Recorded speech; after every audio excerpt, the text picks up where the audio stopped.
সমস্ত শিক্ষক শিক্ষিকাদের কাছে আজকের এই সভায় যারা উপস্থিত হয়েছেন তাদেরকে আমি ধন্যবাদ জানাচ্ছি।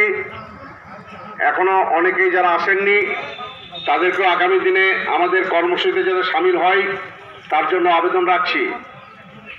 আজকে আমাদের অনেক সময় ইতিমধ্যেই নষ্ট হয়ে গেছে, তাই বেশি সময় দীর্ঘায়িত করব না, কারণ অনেক কিছুই বলার ছিল সংগঠন প্রসঙ্গে। এই মুহূর্তে আমি সেই ব্যাখ্যায় যাচ্ছি না। শুধুমাত্র আজকে আমাদের ডেপুটেশনে যে বিষয়বস্তু ডিএম স্যার না থাকার পরেও আমাদের যে ডেপুটেশন কর্মসূচি ডিএম স্যারের নির্দেশে মাননীয়া ডিপিআরডিও ম্যাডাম আমাদের ডেপুটেশন নিয়েছেন এবং দীর্ঘ 40 মিনিট ধরে আমাদের সঙ্গে আলোচনা করেছেন এবং উনি আমাদের যে 7 দফা দাবি আমরা দিয়েছি সেটাতে উনি 100% সহমত প্রকাশ করেছেন। আমাদের দাবির মধ্যে আপনারা নিশ্চয়ই জানেন যে আমাদের প্রধান দাবি হচ্ছে যে এসএসকে এমএসকে শিক্ষা কেন্দ্রগুলি সরকারের উদাসীনতার ফলে বন্ধ হতে চলেছে। যেহেতু শিক্ষক নিয়োগ হচ্ছে না, 2010 সালের পর থেকে শিক্ষক নিয়োগ হয়নি। যে সমস্ত এমএসকেতে 6 জন শিক্ষক ছিল বর্তমানে 2 জন বা 3 জনে এসে ঠেকেছে এবং শিক্ষক না থাকার জন্য শিক্ষা কেন্দ্রগুলিতে ছাত্র সংখ্যা দিনের পর দিন কমে যাচ্ছে। এর ফলে আমাদের প্রধান দাবি ছিল যে শিক্ষক নিয়োগ করতে হবে এবং মাননীয়া ডিপিআরডিও ম্যাডাম 100% আমাদের সঙ্গে সহমত পোষণ করে বলেছেন এই বিষয়টা আমি আমার নির্দিষ্ট স্তরে রাজ্য স্তরে আমি জানাবো এবং এটা আপনাদের বিবেচনার মধ্যে দেখা উচিত শিক্ষামন্ত্রীর, এটা উনি বলেছেন। আমাদের দ্বিতীয় যে দাবি ছিল সেটা হচ্ছে যে আমরা যারা এসএসকেতে কর্মরত আছি তাদের ন্যূনতম যোগ্যতা এইচএস, আর যারা এমএসকেতে কর্মরত আছে তাদের ন্যূনতম যোগ্যতা গ্র্যাজুয়েশন এমএ বিএড পর্যন্ত আছেন। কিন্তু দুর্ভাগ্যের বিষয় এখানে অনেক সাধারণ মানুষও শুনছেন। লজ্জা লাগছে আমাদের বলতে যে আমাদের একজন এসএসকের সহায়িকা যিনি শিক্ষা সংক্রান্ত কাজের সঙ্গে যুক্ত আছেন, মানুষ গড়ার কারিগর হিসাবে কাজ করছেন, তারা কত অনারিয়াম পায় জানেন? মাত্র 11,145 টাকা তারা অনারিয়াম পায়, যেটা মানে দৈনিক হিসাবে ধরলে 400 টাকাও হচ্ছে না। একজন টোটোওয়ালা সারাদিনে 500 থেকে 700 টাকা ইনকাম করে, একজন রাজমিস্ত্রির মজুরি হচ্ছে 700 টাকা, আর একজন শিক্ষক তিনি পাচ্ছেন মাত্র 400 টাকারও নিচে। এর চেয়ে দুঃখজনক ঘটনা আর কিছু নাই। আমরা আমাদের বলতেও লজ্জা লাগে পাড়া প্রতিবেশীদের সামনে, আমরা পাড়া প্রতিবেশী গ্রামের মানুষ জানে যে আমরা শিক্ষক, আমাদের মাস্টার মশাই বলে সম্মান করেন, কিন্তু আমাদের যে সম্মানিক দেওয়া হয় সেটা একটা রাজমিস্ত্রিরও কম।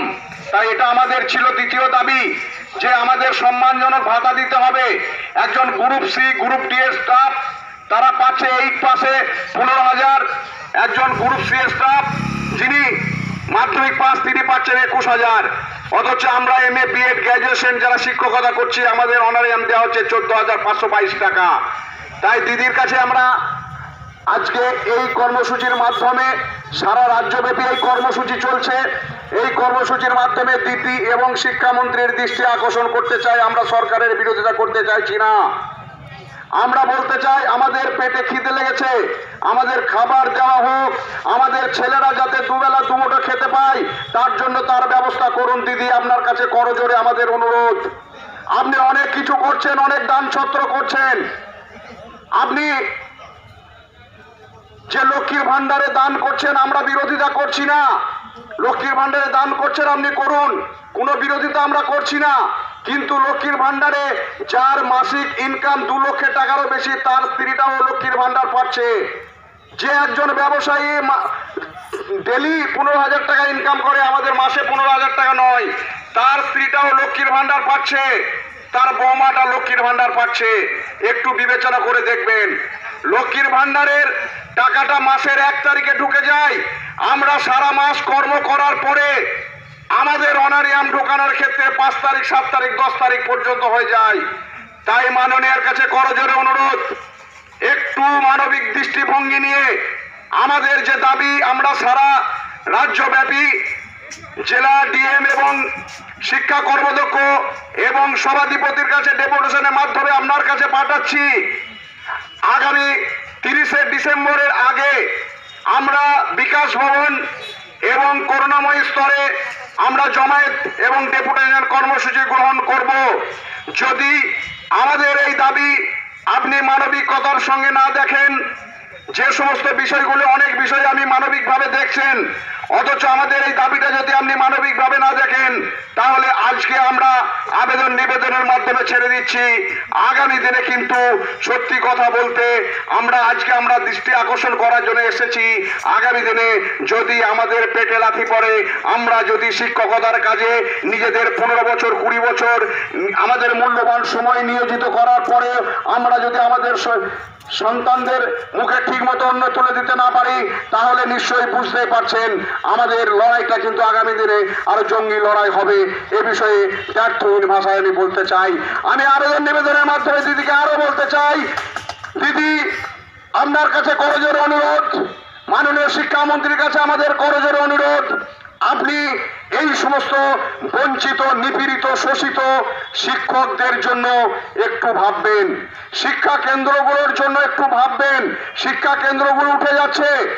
আপনার ঘরের ছেলে মেয়েটা, একজন শিল্পপতির ঘরের ছেলে মেয়েটা, একজন বড় ব্যবসায়ীর ছেলে মেয়েটা, তারা কিন্তু প্রাইভেট স্কুলে হাজার হাজার টাকা ব্যয় করে পড়াতে পারছে, কিন্তু একজন রিক্সাওয়ালার ছেলে, একজন রাজমিস্ত্রির ছেলে, একজন কৃষকের ছেলে, পরিবারের ছেলে, সে কিন্তু হাজার হাজার টাকা খরচ করে তার ছেলে মেয়েকে শিক্ষা দিতে পারছে না।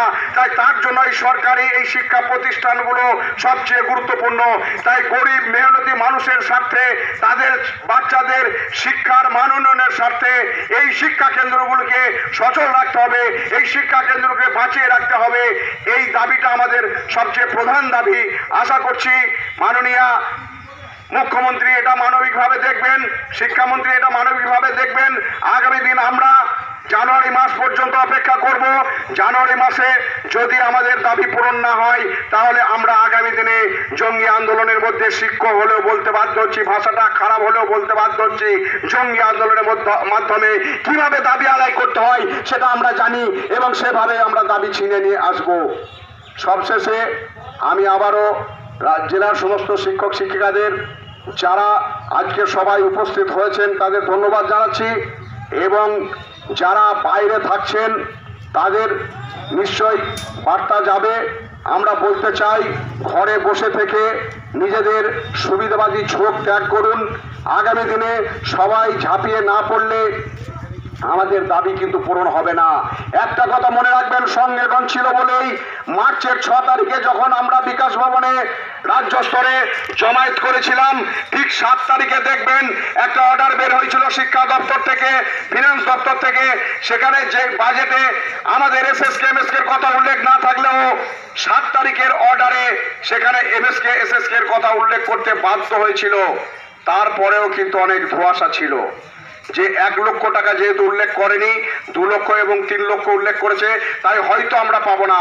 তারপরে আমাদের রাজ্য স্তরের যে সমস্ত নেতৃত্ব আছেন তারা অনবরত বিকাশ ভবন এবং মিশনে গিয়ে আমরা 5 লক্ষ টাকার ক্লারিফিকেশন অর্ডার বের করেছি।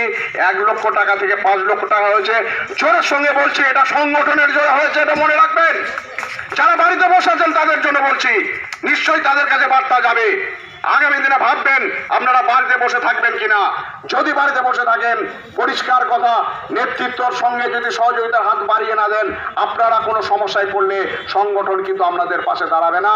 এই বার্তা রেখে আরেকবার বীরভূম জেলার সমস্ত শিক্ষক শিক্ষিকাদের আমি আন্তরিক শুভেচ্ছা ধন্যবাদ জানিয়ে আজকের মতো সংক্ষিপ্ত বার্তা এখানে শেষ করছি। সকলে ভালো থাকবেন, সুস্থ থাকবেন, এই বলে আমার বার্তা শেষ করছি।